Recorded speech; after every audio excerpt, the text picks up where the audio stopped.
Hey everybody, it is time to get rolling with another Baking with Barb WI. We're going to do something a little fun today. I'll tell you about it in a minute. I was thinking that I should probably, because we do have some new followers, explain the crown thing. Why does Barb, who clearly is not, a child, why is she wearing a crown? There is an explanation in one of the videos in one of the YouTubes that you could go back and view that explains it. But in a nutshell, I have a very dear friend. She's 3 years old, and for her birthday, she had a birthday crown. And every time that I visit her afterwards, she would either have her crown on, she would have her crown on her dolls and things like that. And I thought, if a 3-year-old can have a crown, I can too. So every one of my YouTube videos has had a crown, and everyone will have a crown because it does make you feel a little special. I encourage my followers to purchase one. One follower, very, very dedicated, has already purchased one. And if you, take a note at the picture over my right shoulder, you will see she now has a place on my wall. And I really appreciate it. And I do think that she's having quite a nice time with her crown. Somebody gave me some rhubarb last week. I can't say that I have baked a lot with rhubarb. I've made rhubarb sauce. But I used my sister's apple crisp recipe, and I had some extra cranberries and blueberries in the freezer, and so I threw those into, and I have to tell you folks, it was delicious.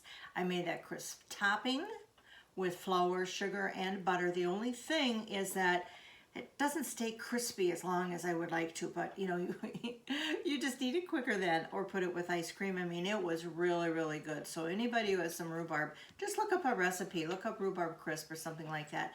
The only thing I do not ever like in my crisps is oatmeal. To me, oatmeal and crisps just, they simply don't belong. But like I said, a lady from church actually gave it to me. And I'll tell you, I have the greatest group of new friends from church.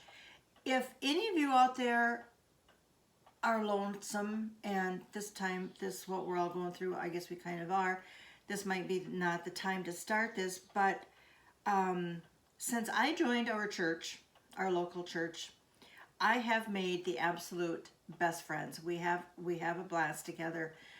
We have been Zooming. We try to get together. We have a Secret Sisters program, and it's just fun. We're Methodists, so we're not real crazy. We don't go nuts about anything, but we sure do. We like to have potlucks. We like to get together.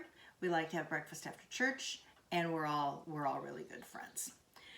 So today I've been waiting to do this for a long time. I saw this on Facebook, and the reason that it's taken me so long is when they did it on Facebook, they had these little square muffin tins. So I wanted to get one, so I did. And one of my Facebook friends, I know her quite well, was having a Pampered Chef party. And I knew that was the brand, and so I ordered it, and it took quite a while. And I received an email from the company the other day thanking me and giving me a 10% discount on it. Well, I have to tell you that the gal who had the party was a little... let's just say out of line, and she made a political comment. And it doesn't matter which way you lean, if you're leaning right, if you're leaning left. If you're in sales, honey, you don't say stuff like that, or something that could offend anyone, or that's out of line. So I basically told her, thank you very much for the 10% offer, but until you can keep your staff politically neutral in some of their comments, or no comments, you can take your 10% and do whatever you'd like with it. So, something else last night. I was curious. I hadn't looked at any YouTube videos on that lady from the South says y'all all the time. So I thought, I'm just going to go look at the very first one, the shortest one, to see what she's up to. And she made some coleslaw. It wasn't real exciting, but she made some coleslaw. And I don't know what bothered me more, her long hair that she kept, you know, tending to and pulling hair off and dropping it on the floor, or a new revelation for me, did not know this. You know all those little cute little measuring cups, like the teaspoon of salt is in this little cup and then the tablespoon of sugar in this little cup. She has her staff prepare all that for her. You won't find that around here. No, no, no. I don't have a camera staff. I my tripod. That's kind of like my staff. I fill my own containers. Like, look here. There's 2 cups. There's water in here. I did it. I did it myself. And here we have, this is a hint, apple pie filling. I chopped it up. I did it. I kept it in a dish. We don't need a special little white bowl. So I thought, well, I'll be darned, you know. And she really did have to look at a recipe for this too. So I don't know about all that. You know, it just bothers me a little bit. And I'm not saying y'all anymore either. What we are going to do today, like I said, I saw this on Facebook, and to me, it's all about keeping it simple. Did I always do that? No, I did not. Have I ever made a German chocolate cake and frosting from scratch like my sister does? And I think my daughter-in-law does? No, I've never done that. My German chocolate recipe comes out of a box, and the frosting comes out of one of those little canisters. But if that's what they like to do, if that's, you know, they get enjoyment out of that. And how about Lori? Oh my gosh, Lori, my friend, made 200 big oval sugar cookies for a family function. And she decorated every single one of them a little differently. 200 for a gathering. That's a lot of cookies, Lori. I think you get the award. You get the award for, yeah, lady who made the most cookies, sugar cookies. My sugar cookies, as you well know, we've made them here, come out of a Pillsbury tube, and they're just delicious. You want a big oval one that you can decorate? Smash 2 together, you know? It's fine. It's just fine that way. And she makes them all from scratch. She rolls them out. She's got the cookie cutter. She does all that. 200. Man, oh man, I'll tell you. She's a saint. So what we are going to do today, we have the Pillsbury Grand cinnamon rolls. I don't know why I bought the Grand. I think it was because it said strawberry and cream flavoring icing. And I thought that that was the flavor of the cinnamon rolls, but it's not. So I've never done this before. I have absolutely no idea what I'm doing. And as you may recall, the last time that we did this, I wanted to whack this against the side of the countertop, but as soon as I released the paper, scared me to death. It popped open. So get ready. I'm tearing. This one did say to use a spoon. If it says use a spoon, I'm not using a spoon. I'm gonna whack it like my mom did. Well, I got further on this one than I did the other one. You remember that? Did y'all see that? Oh my God, I said y'all, I'm sorry. Okay, press spoon it. Well, and my countertop doesn't have the soft edge. It's kind of beveled, but we're gonna whack, so get ready. Aha! Look at there. No reason you can't do that.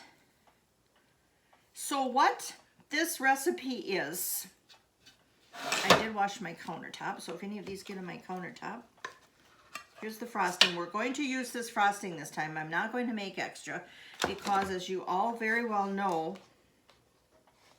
I always make too much. And in here, the recipe is for 8, and I believe there are only 5 here. We're just going to set those on that dish for now. There are only 5. And what the recipe calls for is to break these apart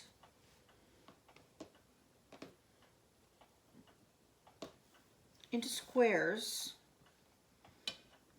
although, oh, they come apart individually like so.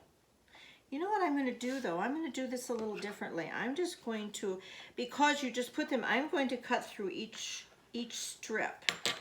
And you put them into the square. Actually, you kind of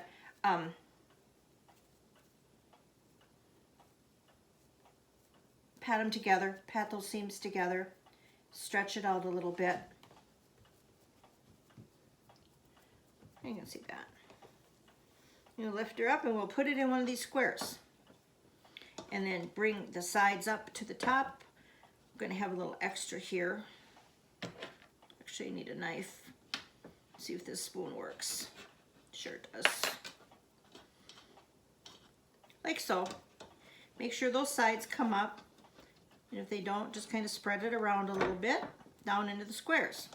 So when I saw this recipe, it was done in these squares. And I just thought that was just kind of a cute idea. And so that's what I wanted to do. And so I did. And then we'll cut another one. And then what goes in it is the particular recipe that I saw is apple pie filling.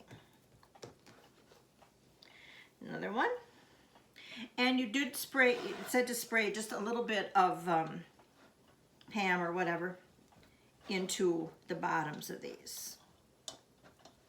That went in nicely, up the sides.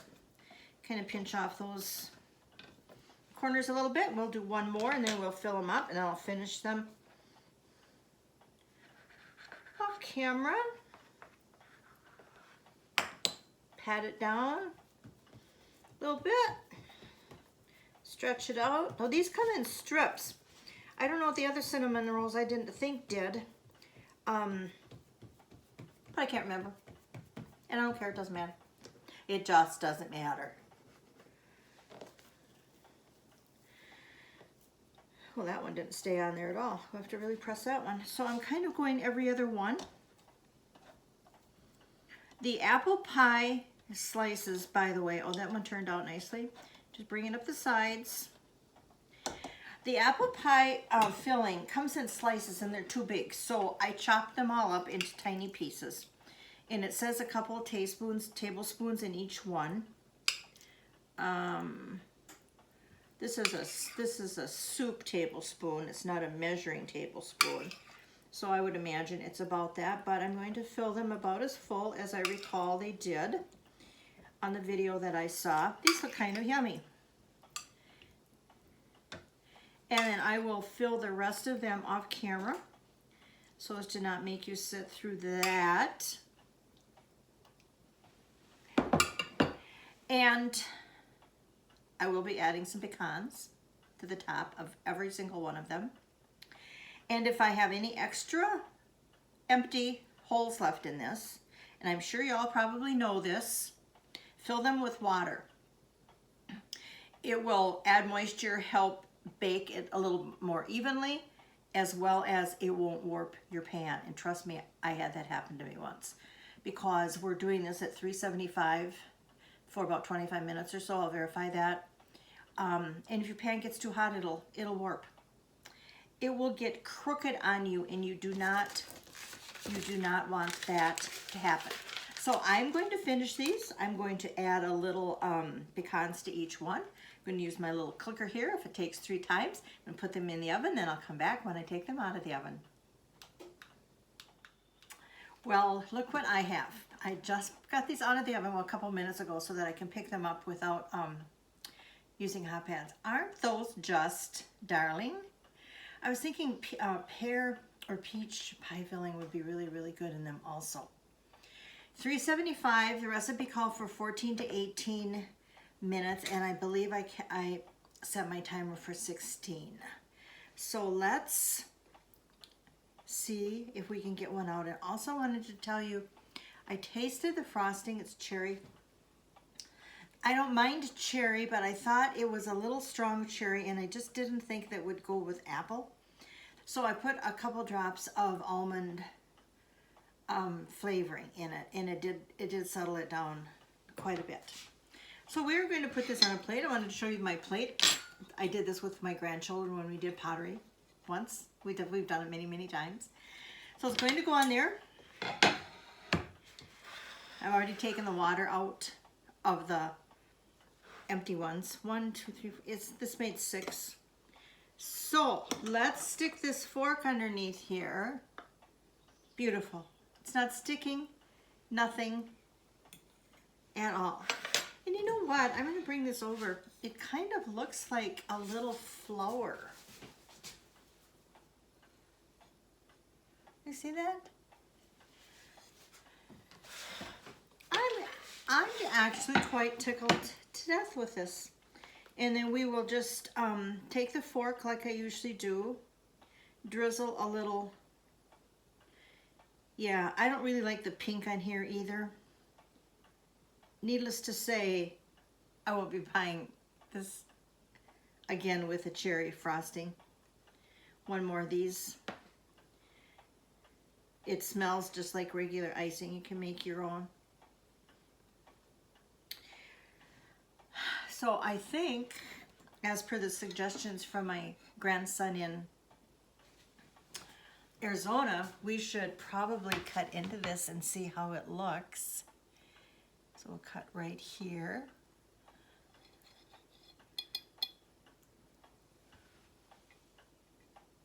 You see? Yeah, there's not much to see, but that's what it is, apple pie filling. And then I think it's only right that we taste it to see if this was a good idea or not. And I did put pecans on it. I need one more bite, kind of from the middle.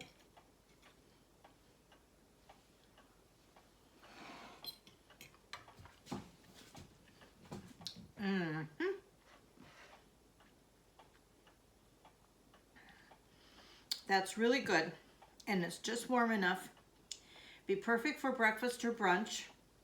And the next time I make them,